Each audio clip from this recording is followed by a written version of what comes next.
Hello and welcome to a fairly impromptu video, a fairly late night impromptu video. I just felt like I should record this because after 7 years of actively watching the films of Studio Ghibli, I've now reached the end of the journey. It took me 7 years, the better half of a decade? Is that the way the phrase goes? I don't know. It's more of a decade than not a decade.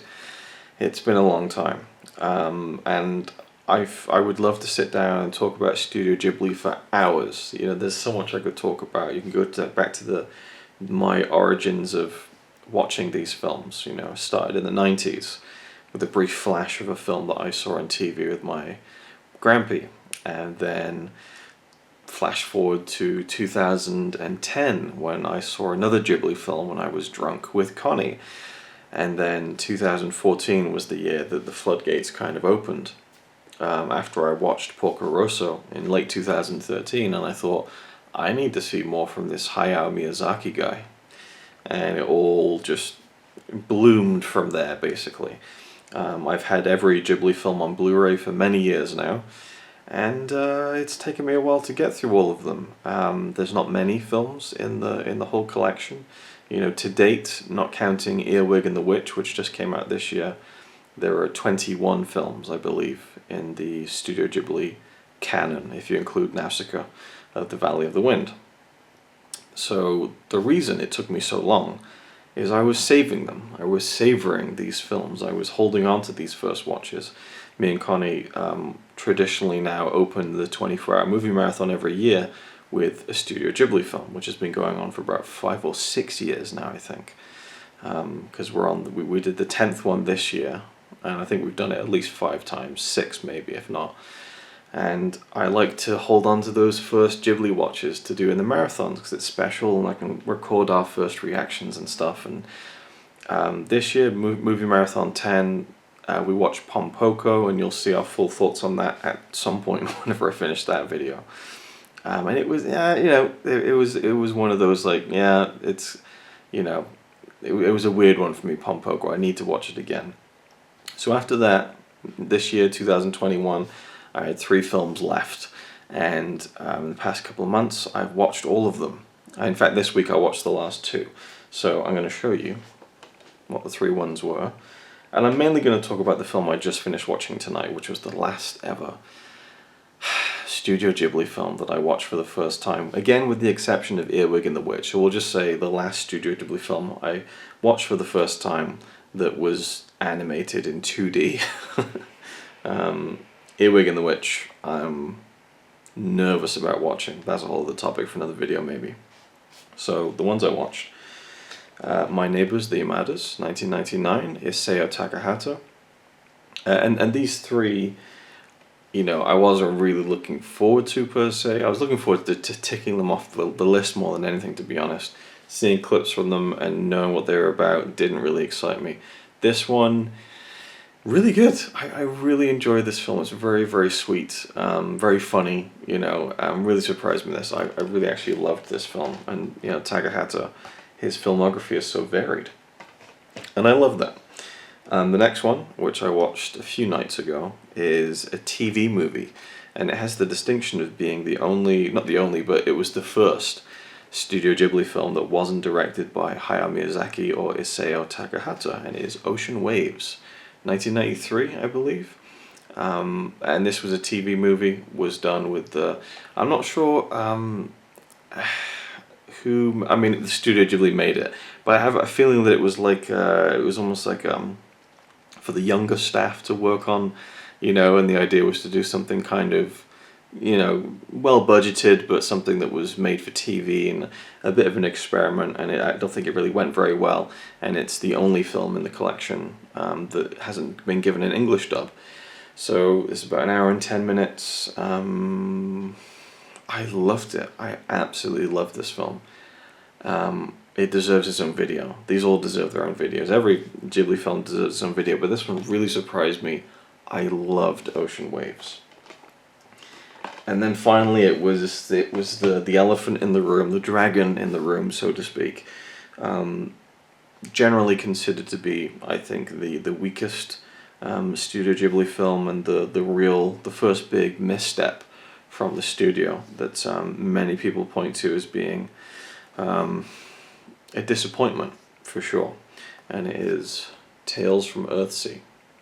Terrible lighting in this video, by the way. It is what it is.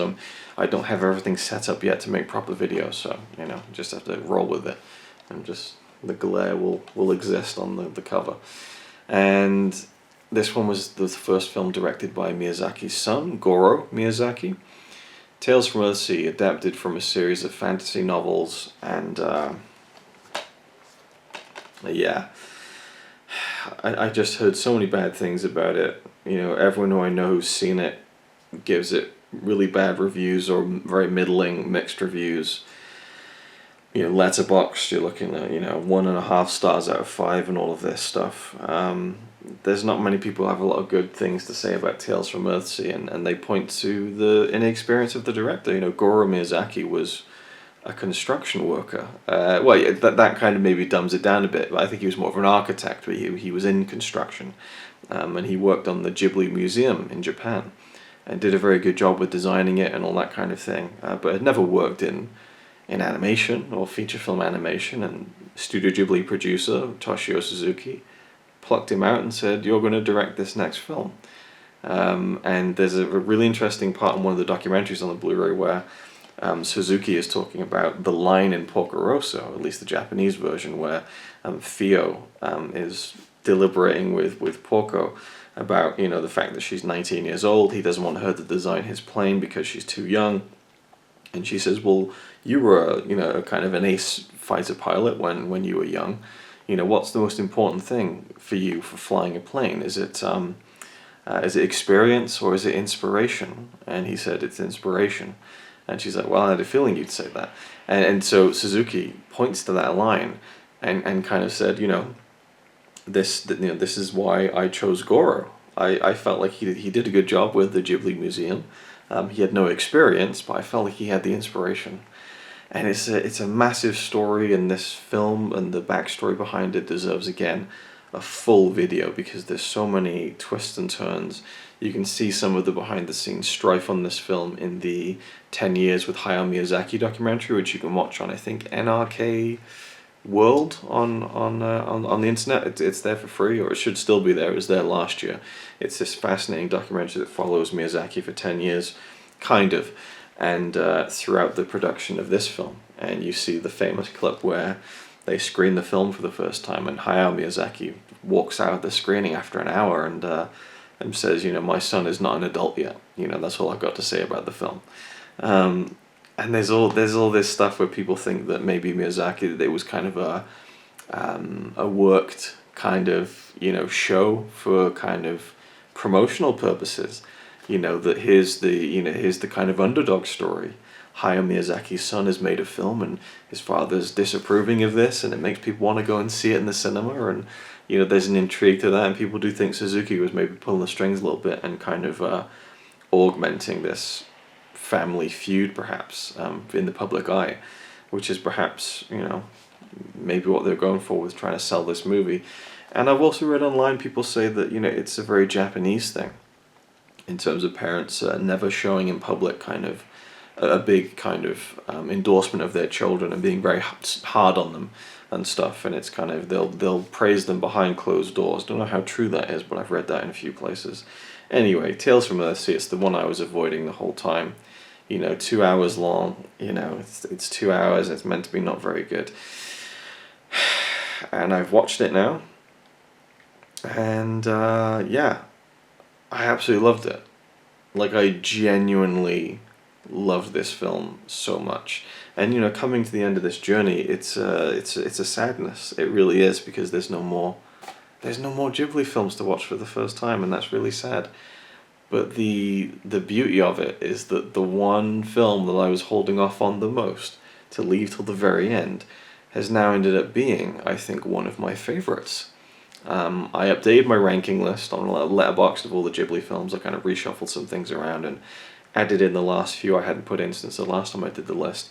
And I think this is up at number 13 So it's right in the middle there. But I mean, with Ghibli, there's so much quality there. There's only a few films that are just very good, I think, or that I don't enjoy it anywhere near as much as the others. I absolutely love this. I gave it 5 out of 5. I may be a complete madman. I may retract that in the future. And it might just be the surprise quality of it. I can see the criticisms people have, and there are certain things that aren't really explained very well, but I didn't need the explanation. I liked kind of the way it made me think about it. And I read a really good quote from Goro, who talked about a particular plot point in the film that happens very early on. It's kind of the shocking moment that then leads to kind of this main character, Aaron, going off on this journey and this terrible thing that he's done. And this terrible thing never really gets neatly explained properly, and I was kind of waiting for it. But I realized in the end I didn't really, I wasn't craving the explanation in a negative way. And I read that he said that he didn't want to explain that because he wanted people to really think about it and come to their own conclusions. And I really like that, and I do tend to enjoy that kind of element of storytelling for the most part. Sometimes I don't. Sometimes I think you do need to be more clear with the audience, but it's a very mystical film, and I enjoyed the mystery of that as well. I love the characters, Teru, Aaron, and what's his name now? I watched this film, I just finished watching it like 2 hours ago. No. Where is it? Come on. Oh, okay, yeah, so I read this, that the wizard is called Ged. But Ged, I didn't see it once in the subtitles throughout the entire film. But there's something else, his name, what was it? Shadow Feather or Shadow Fox or something Feather Fox? No, not Fox, what was it? Shadow Hawk? Something Hawk. Feather Hawk, I don't know. But we have this wizard character. I love those three kind of main characters. The first half an hour is stunning visually, and it really, like, in the middle of the film it gets really, it doesn't get bland, but it's like, it's this kind of big kind of adventure fantasy movie in the first half an hour, and I'd heard that the first 30 minutes were really visually impressive, and then it just peters off from there. But I really like that middle section on the farm where it's just these characters and it's very low key.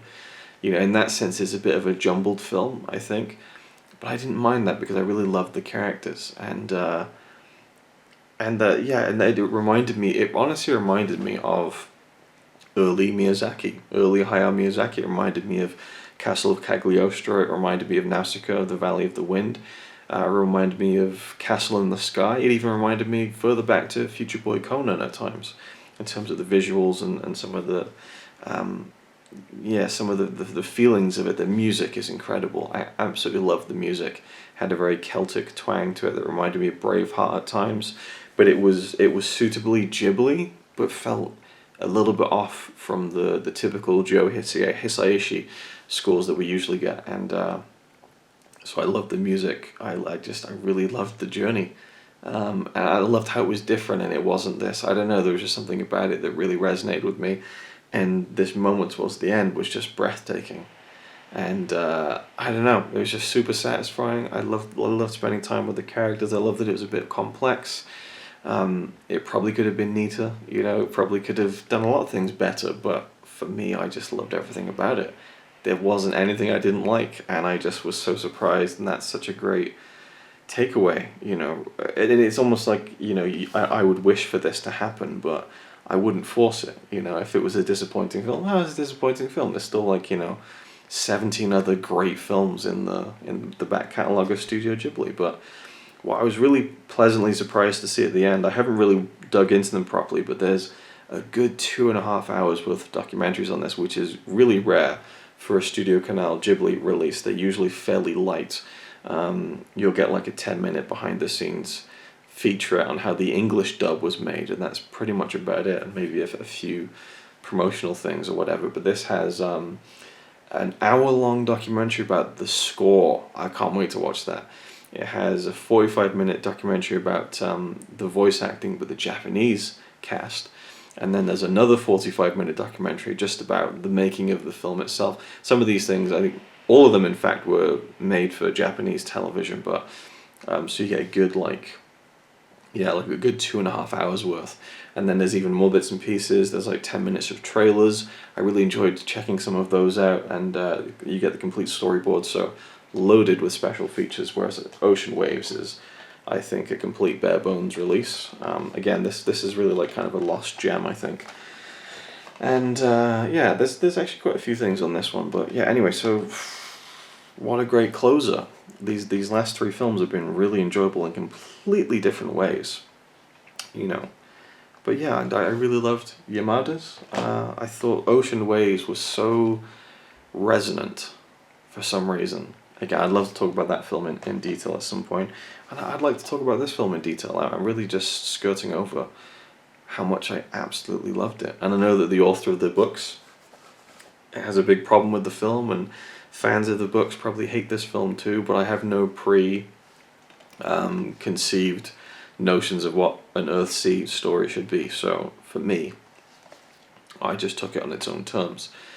And I almost would have loved to have seen this expand into a series. You know, I think there's a great foundation there to maybe then go on and explore those characters further, and explore, you know, Prince Aaron and how his inner turmoil could, you know, pan out for the rest of his life, and especially the character of Teru, who was just a really, I don't know, there's something about her that really drew me to her in kind of the typical Miyazaki heroine fashion, I suppose, and how Hayao Miyazaki usually kind of portrays really interesting, dynamic, and you know, attention-grabbing, you know, female characters in his films, like Nausicaa, Kiki, Fio, you know, Sen. It just keeps going into Chihiro, I should say. Ponyo, you know, just lots of great princess. Well, not Princess Mononoke, but oh shit, what's her name in Princess Mononoke? One of my favorite films. Is it, no, Sen, or is it San? Or am I mixing them up? I want to check that now, just before we round this off, because it's going to bug me, and I wouldn't like to leave it in the video. But yeah, I mean, you know, Miyazaki's, you know, female characters are typically very memorable, and it had that, but there was a kind of, it had a different flavor to it at the same time. It didn't feel completely like a Hayao Miyazaki female character. So I liked it. It did feel separate, even though it was from a Miyazaki, you know. Yes, San. San is the character in Princess Mononoke, and I think Chihiro in Spirited Away, her name becomes Sen when she gets to the bathhouse, right? Just double checking that, just to kind of, yes, okay, just to settle my to settle myself. So there we go. Tales from Earthsea, loved it. What a film! I mean, it filled me with such, like, that feeling in the chest when you're just excited about how great it is to watch a great film. You know, it ticked boxes for me. It really did. I love fantasy stories. It felt like a really good old fantasy story, and I love how, you know, I love the message of the film as well, about life, and the kind of almost eternal question of why do we live when we know we're going to die. And that's something that's it's a very simple, you know, moral question, or what would you call it, a moral question, a philosophical question, I should say. But I like the way they explored it in that third act, and how that tied into the big kind of, you know, third act climax, which, you know, was very wacky, but I kind of, and again, kind of is lacking a lot of explanation on things, but I didn't mind that. Sometimes I just love to get taken, you know, for a ride, and that last 10 minutes were, you know, and there's some real moments of horror in the film, like genuinely creepy moments, but yeah, just great visuals. Holy shit, some of the visuals in this film are just breathtaking, really. You know, they did a great job on this film visually, and I'm really looking forward to watching the behind the scenes and just seeing more of Goro's process, seeing how he took to making a film for the first time. It's something he stuck with. Obviously, he did from Up on Poppy Hill, which is a very good film, not one of my favorites, but I enjoyed that one quite a bit. He did was it Ronya and the Robber's Daughter or something, some TV series, and then of course the latest Ghibli film, Earwig and the Witch, which I do want to see as soon as I can. Anyway, I will leave it there. Studio Ghibli has been very special to me and will continue to be. I think they're films I will watch again and again for the rest of my life, and I hope that I can share them with my children in the future. That'd be really nice. And yeah, I love these films, and it's bittersweet to come to the end of it, but I just love that it was one that I was dreading the most and ended up being so great. I absolutely love Tales from Earthsea, and I'm definitely in the minority there. Let me know what you think and how wrong I am about that.